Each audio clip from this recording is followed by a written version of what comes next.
You know, I'm the self-appointed capo of the minivan mafia, top of the minivan mafia food chain hierarchy, and the very best minivan in its class is clearly my favorite minivan, driven them all, the Chrysler Pacifica. The Chrysler Pacifica. Let me tell you a little personal story about the Chrysler Pacifica. I was moving yesterday, in-city move, and I said to myself, you know what? I could probably just fit this all in my Chrysler Pacifica. I probably could. You put those stow and go seats down. I could probably fit couches, boxes, beds, clothes, shoes, everything. One trip in the Pacifica, because the Pacifica has the best in class storage capacity, more than SUVs and crossovers. And that is due to the stow and go seating that I love. And if you've never seen the stow and go seating in action, let me tell you, you become a magician with the stow and go seating. You make the seats just disappear. Those captain chairs in the second row, if you don't want one there, boop, move the seat in front of it up, pull up a flap, boop, push a button, it's in there. You don't even have to push it down or anything. It just goes in by itself. In 7 seconds, less, 4 seconds, you can make a seat disappear. And there's so much room inside the Pacifica that with the stow and go seating, whether you have people in the third row or the second row, or you just want the third row out because you're packing up the back, it's just so easy to use. Once you see the stow and go seating in action, you will never, ever, ever consider another minivan. And if you are considering a minivan, consider this. They also have the theater system inside, 2 10-inch HD touchscreens with built-in games and apps. Again, they just don't have screens you can play a DVD on. They have connected theater-style touchscreens with built-in games and apps. You know what those are for? Those are not for you. You're driving. Those are for your kids. You ever been on a long road trip with your kids? They just stop talking about 30 minutes in. They start talking about, are we there yet? Are we there yet? You know what? You will not hear a single "Are we there yet?" You know why? Because your kids will be playing on the games and apps on those screens. And you really need to consider a Chrysler Pacifica. You know what? There's more reason to consider a Chrysler Pacifica, because now you're part of not just the Jalen and Jacoby family, because you are part of the Pacifica family pricing offer as of today. In September 2020, you get the Pacifica family pricing offer. So you basically get treated like you work for Chrysler. Customers receive Chrysler's employee price and get $7,113 below MSRP on 2020 Chrysler Pacifica models. And not just that, you are already part of the Jalen and Jacoby family. So since you're a Jalen and Jacoby listener, you get an additional $1,000 off all Chrysler Pacifica models. Jalen and Jacoby listeners get another $1,000 bonus cash offer towards a new Chrysler Pacifica or the Pacifica Hybrid. Yeah, there's a hybrid. Visit GiveThePeoplePacifica.com and sign up to receive this offer, updates, and more from the Chrysler brand. So you get treated like a Chrysler employee. That's $7,113 off. And because you are a Jalen and Jacoby listener and you went to GiveThePeoplePacifica.com, you get an additional $1,000 off. And if you're like me and your math's not that good, let me do the math for you. That's $8,113 off the MSRP on the Pacifica 2020 and the Pacifica 2020 Hybrid. Yes, that's right. They do have a hybrid. And it's very important to help people and give the people what they want and give back. So when you buy one of these vehicles, you also are giving to the No Kid Hungry, because Chrysler has partnered with No Kid Hungry. Right now, every Pacifica sold, Chrysler will support No Kid Hungry. They provide up to 500 meals to kids in need. So right now, if you don't have a Chrysler Pacifica, you should consider one, because the stow and go seating, because of all the cargo space, because of all the seats, because of the fact that when you get in the car, your kids will be quiet because they'll be on those touchscreens. And not only that, you know what else your kids are going to do? Snack. You know what happens when they snack? They drop stuff on the ground. Don't worry. There's a vacuum inside the car. There's cup holders everywhere. There's outlets so you can charge your phone while you're driving your car. You can plug stuff in and use it. I'm telling you, there is no better minivan than the Chrysler Pacifica, and you are hearing it from the capo of the minivan mafia. You get treated like an employee. That's $7,113 off. You are part of the Jalen and Jacoby family. That's another $1,000 off. Make sure that you look into buying a Chrysler Pacifica. Go to GiveThePeoplePacifica.com right now. Join the family. He is Jalen Rose. I am David Jacoby. We are Jalen and Jacoby. What is it that we do? We Give the people what they want. The people want a Game 7. They got that tonight. The people want Game 1 of the Eastern Conference Finals. They got that tonight. The people wanted 2 Monday Night Football games. They got that last night. And that is where we start with Big Ben is back. He returned to the field after elbow surgery and didn't miss a beat. Him and Juju Smith-Schuster connected time and time again, as you see right here. Jalen, did last night's performance convince you that they're a contender in the AFC? It didn't convince me that they're a contender, Jacoby. First, I want to celebrate Big Ben being back, the future Hall of Famer. It was great to see him back in the lineup. My Rock Nation brother, Juju Smith. Great to see him in the end zone. Washington being physical at the goal line, getting into the end zone. They had a 100-yard rusher, and we know their defense is ferocious. But can Big Ben really stay healthy, Jacoby, as we break down this team? And I want to get enthusiastic, and I want to say that their defense can carry them to a Super Bowl contending season. And then I think of the other teams in the AFC. And I'm like, Patrick Mahomes is really good. And they got weapons. The Ravens are really good. And they got weapons. You got to score to beat those teams. And I'm just not sure that the Pittsburgh Steelers, based on this style of great coaching, really disciplined offense, low turnovers, smash mouth football, can actually win a Super Bowl in a modern day era where people just throwing the football all around a lot every game. It was encouraging to see them win, but it was a little discouraging to see Big Ben limping around the field and James Conner go down. And Big Ben had a run for 11 yards, which I can't even call a run. I'm going to call it like a jog for 11 yards. But that 11 yards was more than Saquon Barkley gained from the line of scrimmage all day long. Now, you have to give a lot of credit to the Pittsburgh Steelers defense, but the Giants offensive line did not just not give him a hole. He was touched behind the line of scrimmage, I think 11 times, 8 times before he even got a chance to turn upfield. It was a very tough day for Saquon Barkley and made me feel like this Giants team is as bad as we thought they would be, and nothing demonstrates that more than Daniel Jones on this play. Watch this play from Daniel Jones. He just marched them down the field on a 19-play drive.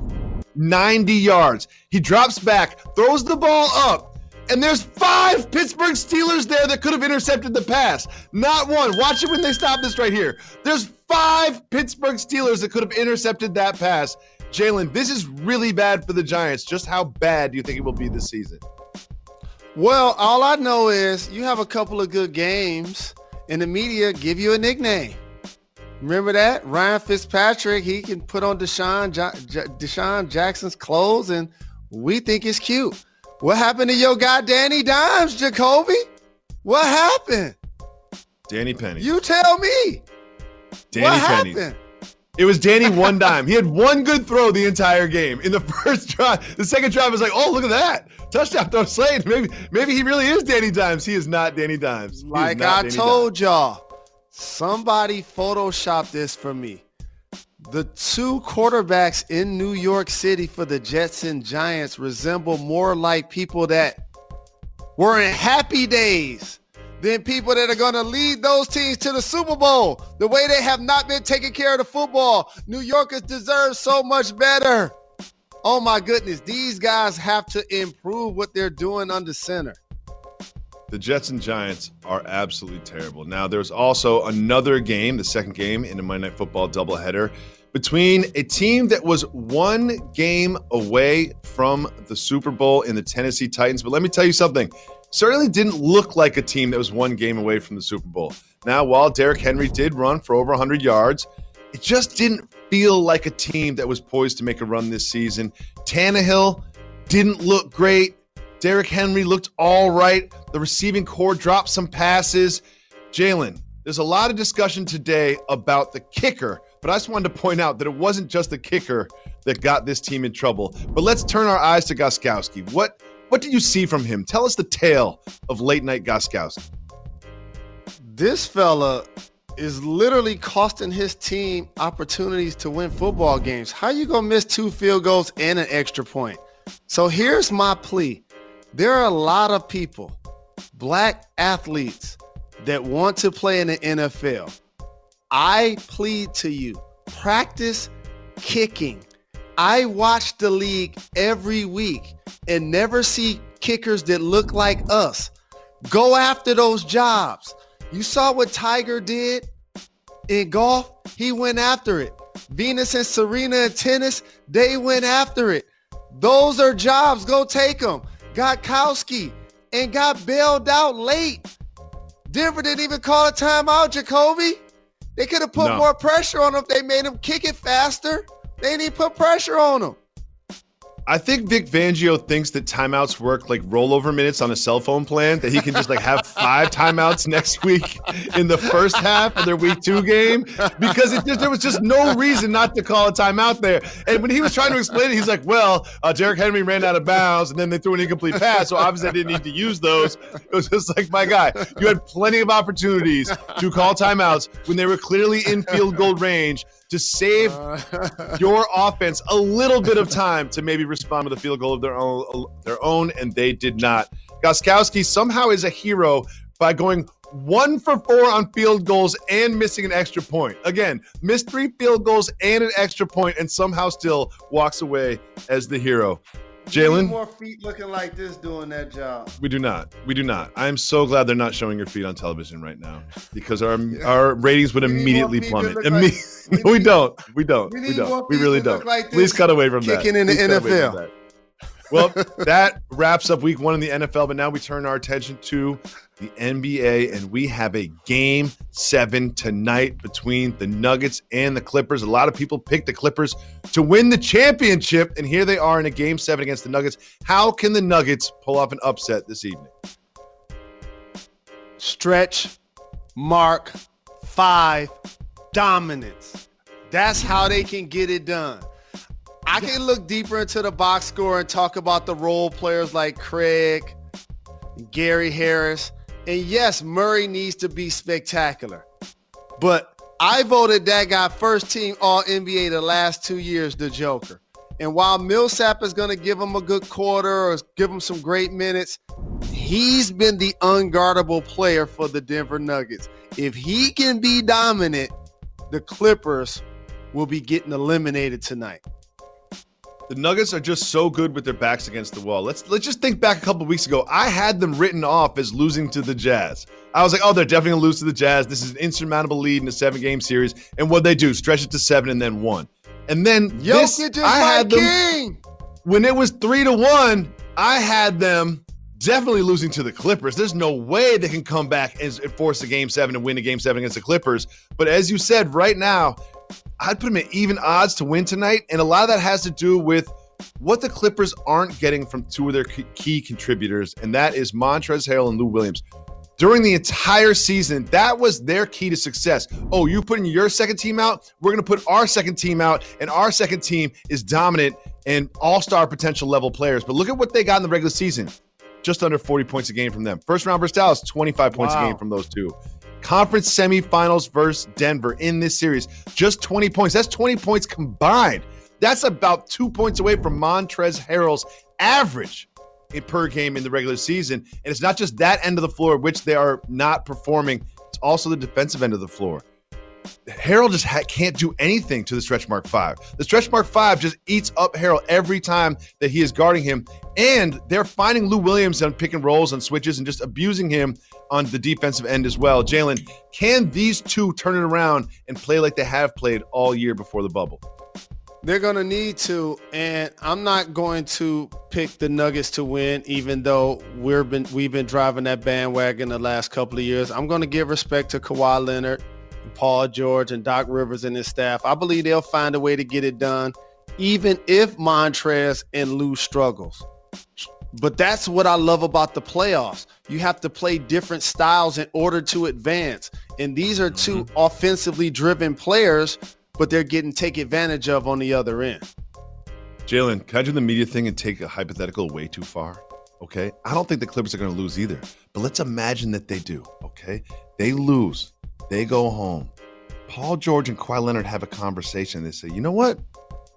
We've only got 1 year left on our contracts, and then we have player options.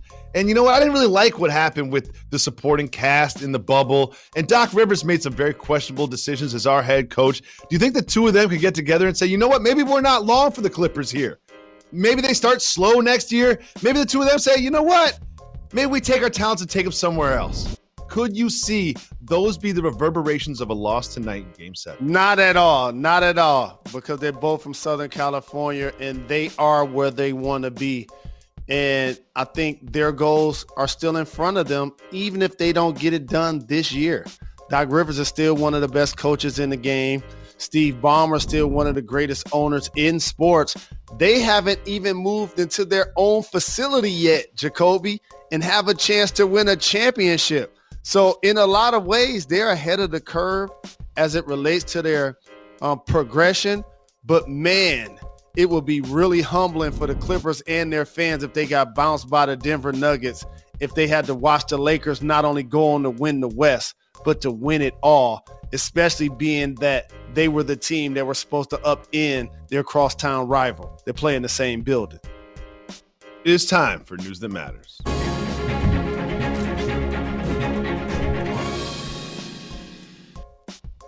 Jalen, let me tell you about phosphine. I believe I'm saying that right. It is a microbe that is created by living organisms here on Earth. Well, guess what? Scientists detected that very microbe in the clouds of Venus, not in the uninhabitable surface of Venus, but in the clouds of Venus. This is a microbe that is created by living organisms. They found it on Venus. Did scientists just prove that there is life beyond our atmosphere? Phone home.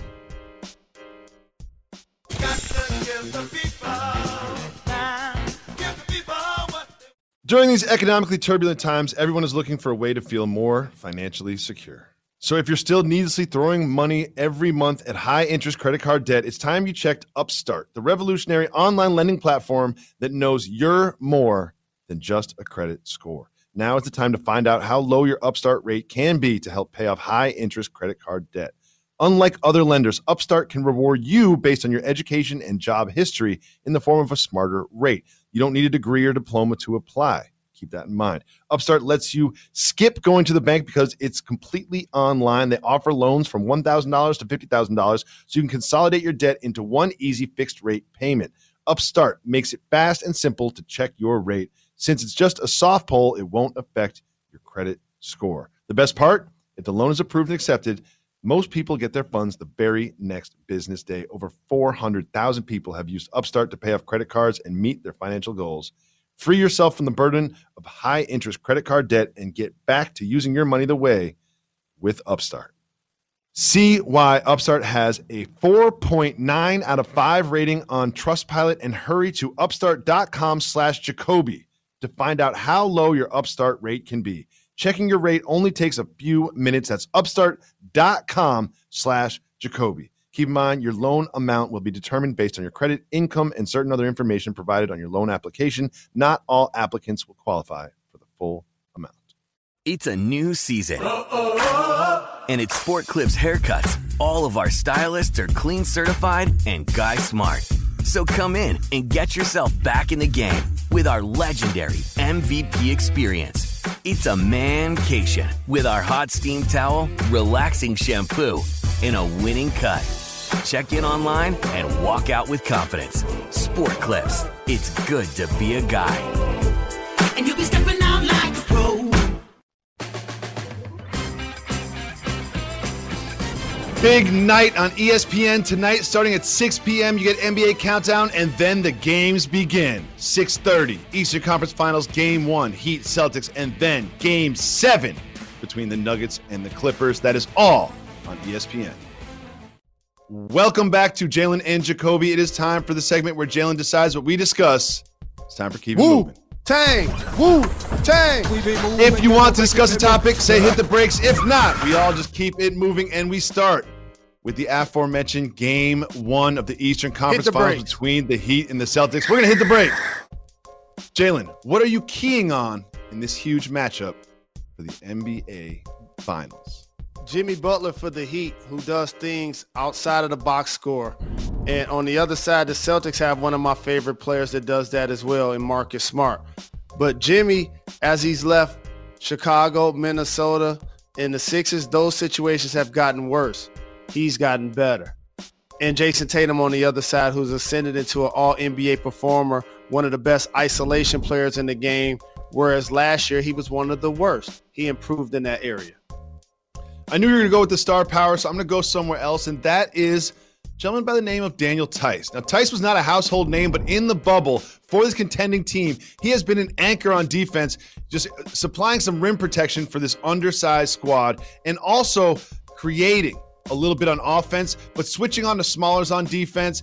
If he can stay out of foul trouble and limit Bam Adebayo, that is going to be one of the keys to the Celtics' victory. Jalen, time for us to move on.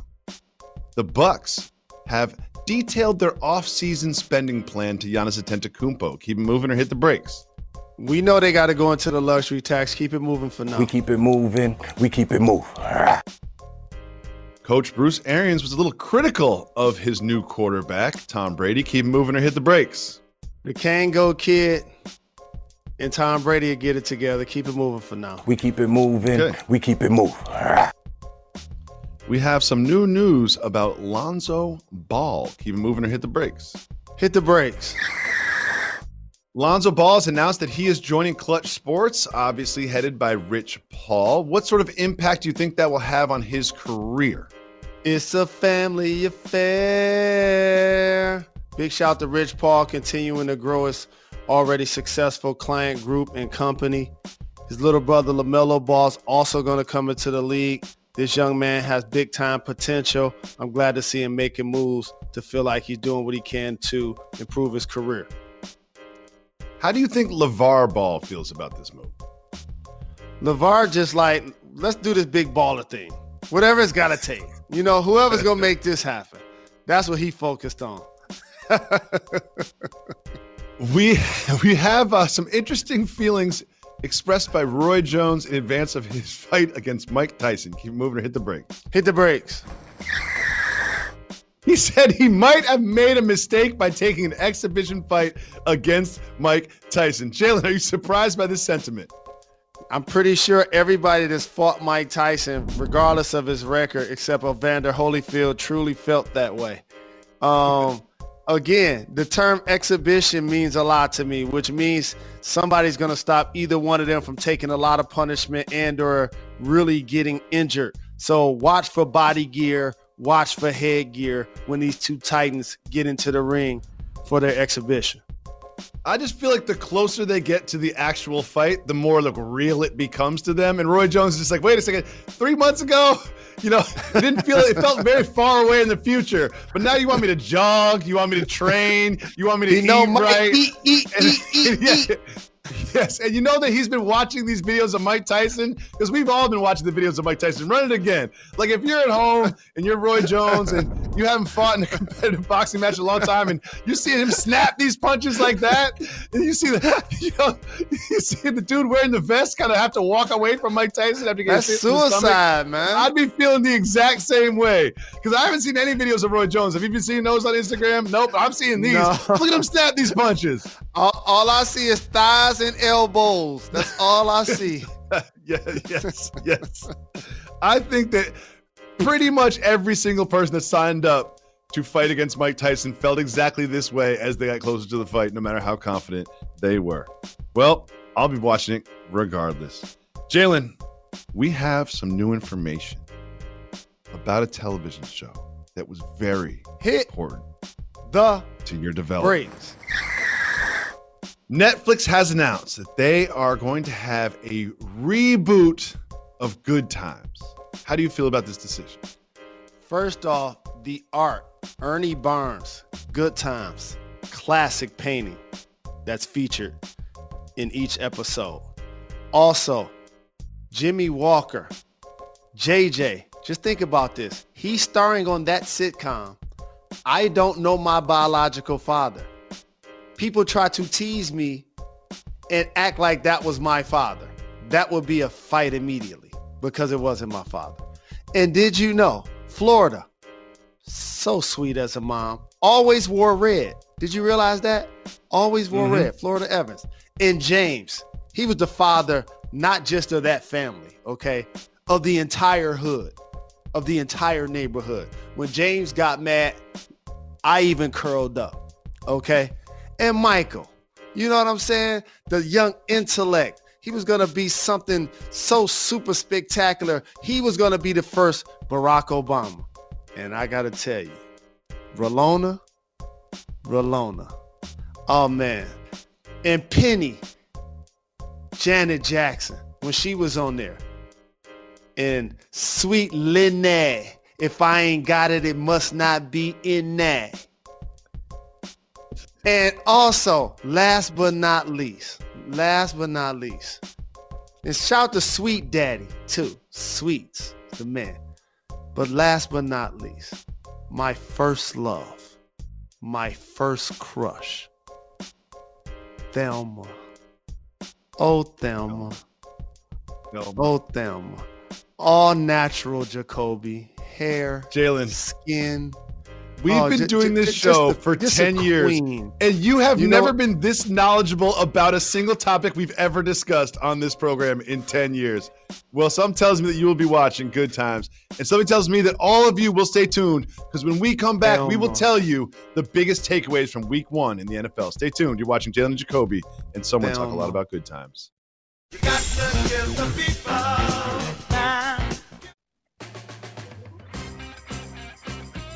Welcome back to Jalen and Jacoby. Jalen, it is time for a new segment. Every week, when the week is done in the NFL, we will distill all the information down into one important takeaway. It is time for Tuesday's takeaways. Jalen, what is your one takeaway from Week 1 in the NFL? This one hurts, Jacoby, and it's personal. Big shouts, at least in fantasy, D-Hop and Andrews at tight end represented, but reality, my Detroit Lions. Jamie Collins, our big offseason acquisition. You're not playing with the Patriots anymore, fam. You don't get the benefit of the doubt. When you play with the Lions and you do things like this, you get ejected from the game. That just happens. And Swift, we drafted him this year, Jacoby. He's promising. He's a young player. Both of those guys, as you see him drop it at the goal line. And Mitchell Trubisky, those 3 touchdown passes in the fourth quarter to beat my hometown team. That really hurt. That was my takeaway. On the bright side, though, you guys were in the game, leading the game in the fourth quarter. I can't remember the last time that you gave up a lead. At least you had a lead to give up, and that is an accomplishment for Detroit Lions team. Jalen, my big takeaway this Tuesday is I see the future of the NFL. Before in the NFL, if your quarterback outgained your running back on the ground, that was a serious problem. But now, these 5 quarterbacks all led the team in rushing, and they all won their game. And sometimes it was by design in the case of Cam Newton. Jalen, the future of the NFL is dual threat quarterbacks. Drew Brees, Tom Brady, Dan Marino's, Ben Roethlisberger's, those are all quarterbacks of the past. You will now have dual threat quarterbacks getting drafted much higher than traditional pocket passers. And I love to watch it, especially my guy, Josh Allen, because if you look at those 5 quarterbacks, he's the only one that looks like me. We have Eastern Conference Finals game 1 tonight on ESPN. We have game 7 between the Nuggets and the Clippers. We'll be back tomorrow to break it all down. But the rest of them look like me. You got to give the people time. Give the people what they want. We always say we give the people what they want. Part of that is podcast exclusive content. Jalen, a couple things I want to talk to you about that we can't put in the television show. Some don't get fired topics because, the executives don't listen to this. There was a video of John Wall shirtless at a party. And he may or may not be throwing up what most people would consider gang signs. And he also had a bandana. And that bandana was not tied around his face to protect himself from COVID-19 droplets.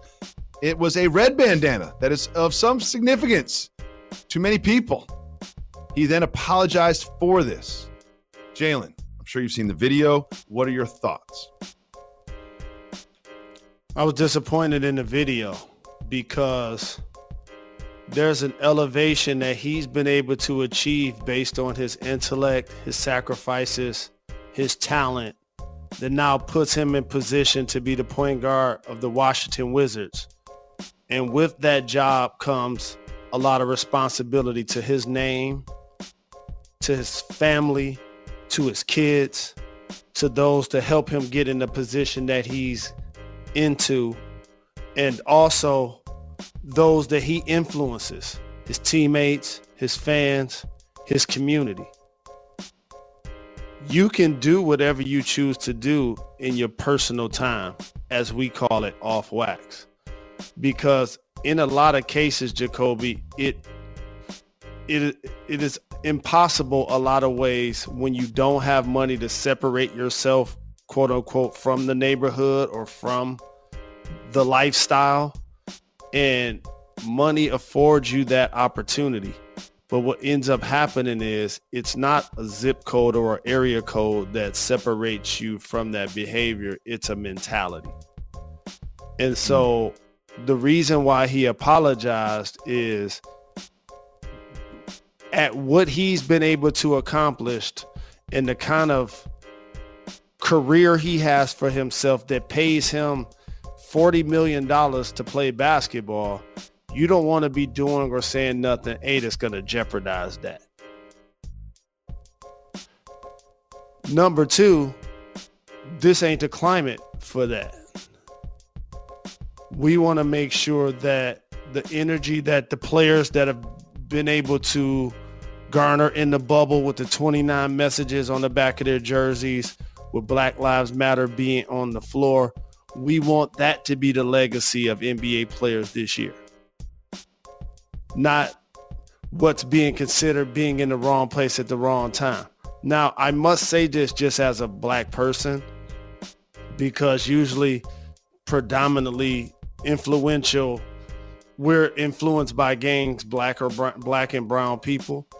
I have a secret for everybody that really hasn't been paying attention. Players like him and entertainers, since the beginning of time, I could go back decades and decades, have been representing their blocks, have been representing their neighborhoods, have been representing their crews, have been throwing up signs, have been stacking since the beginning of time. Okay, we was doing it when I was in college. Mm-hmm. And so it does not make it something that you want to see the youth behind you doing. That's why he apologized. It's not something that he wants to see his nieces and nephews doing. That's why he apologized. And I believe that it's going to be a learning experience for him, that we're going to see a level of growth that shows that he learned from that behavior and understanding that that's now how he wants his legacy depicted for public consumption. Very well put. And Jalen, I have an update on the Daniel House saga. Now, I've been on wax saying it was unfair for him to be kept out of these games.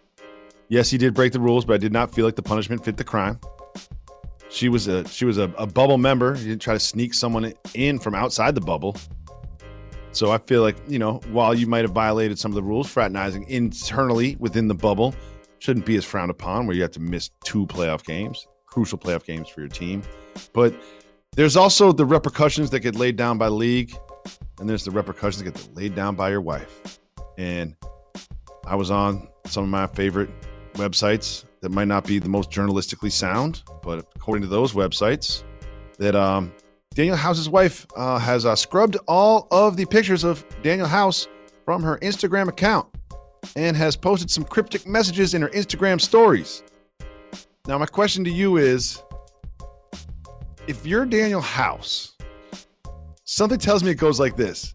He went home and tried to spin a tale in which it was just a group of people hanging out and she just happened to be there, but there was a lot of us and nothing romantic happened.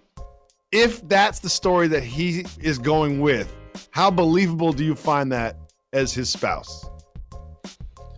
So here's something that we continue to learn for public consumption. This show, we support relationships and power couples. Yes. So the one thing, I don't care if you're celebrities like Will and Jada. Ultimately, that's two individuals that need to be happy and satisfied about things that are being done and said. We actually don't get to judge or have an opinion. No. That carries any weight or any way, shape, or form. Because there are a lot of things that happens in relationships that we shouldn't even know and hope never to know. With that being said,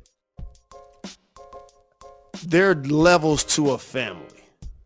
With all due respect for everybody that's in a relationship out there. And I remember saying this to my brother Jay Will, who I'm going to be with on Countdown tonight. Because we heard the news at the same time. And I was trying to explain it to the room because, again, I know a lot more about these athletes than I say doing my job because I'm a professional. And I think that is one of the things that players have always appreciated for the last 20 years when we was in the same place at the same time till 3-4 in the morning. And such probably went out and had a bad game. And they realized that I talked about the bad game, but I didn't necessarily talk about why.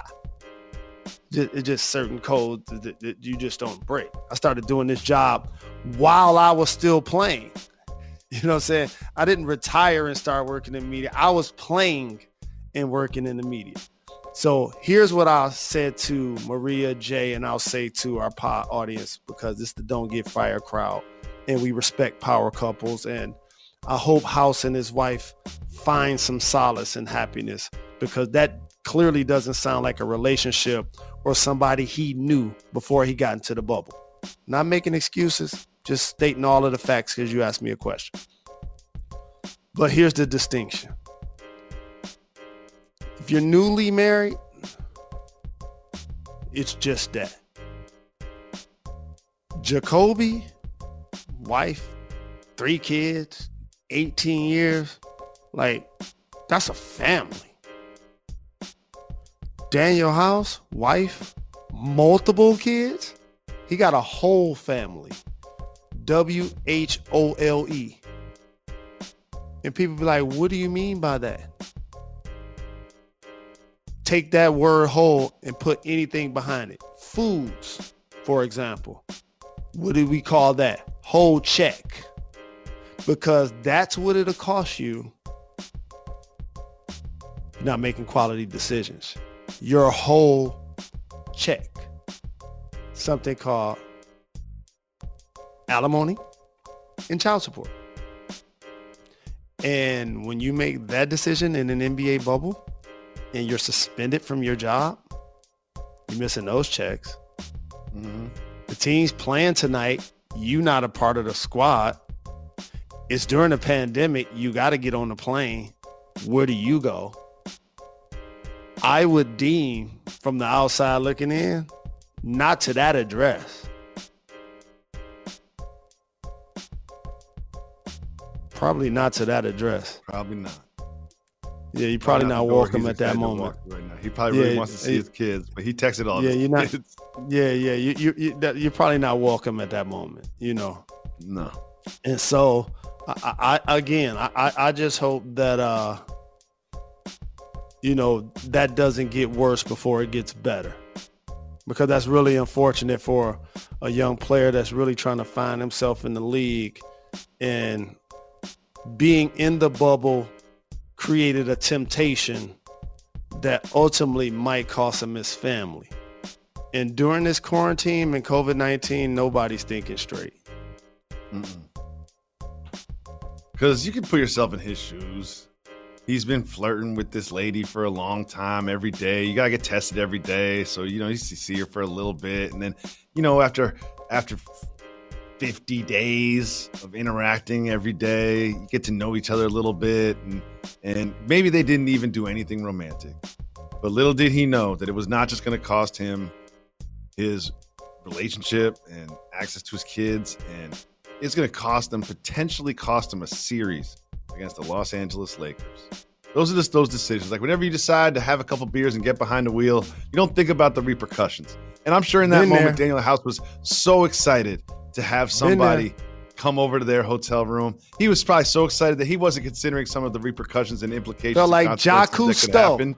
They're like he was discovering something. Yes, he was probably just so excited to not even think that this could be so damaging to his professional and personal life. But here we are.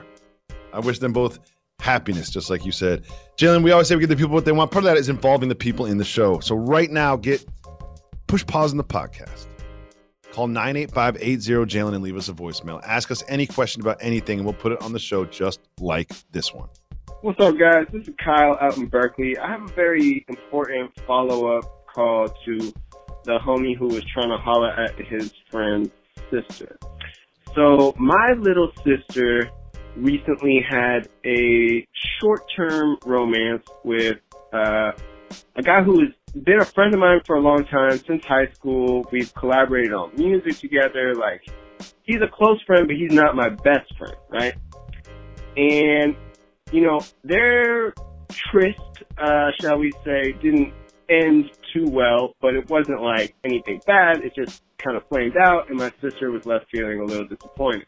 My question is, what becomes of my friendship with my homie? Because, I mean, he kind of, you know, hurt my sister's feelings a little bit, and I don't know, like, are we still friends? Like, should I still hit him up? Like, should I release these songs that we collabed on? Or is he just gone forever? Obviously, this can serve maybe as a warning to the homie who called in before about what can happen when these situations go south. But let me know what you guys think. Thank you for the call. Appreciate the love. And we love when one of our callers has a question and another one of our callers has a follow-up. That's what we're trying to build here, a family. I want to make sure we start back getting the people hoodies. So yesterday's caller and today's caller, make sure you DM at Jalen and Jacoby and send your info, because this is what I like as it relates to giving the people what they want. Now let me answer your question directly. Bullet between the eyes. Your sister shouldn't have messed with your friend.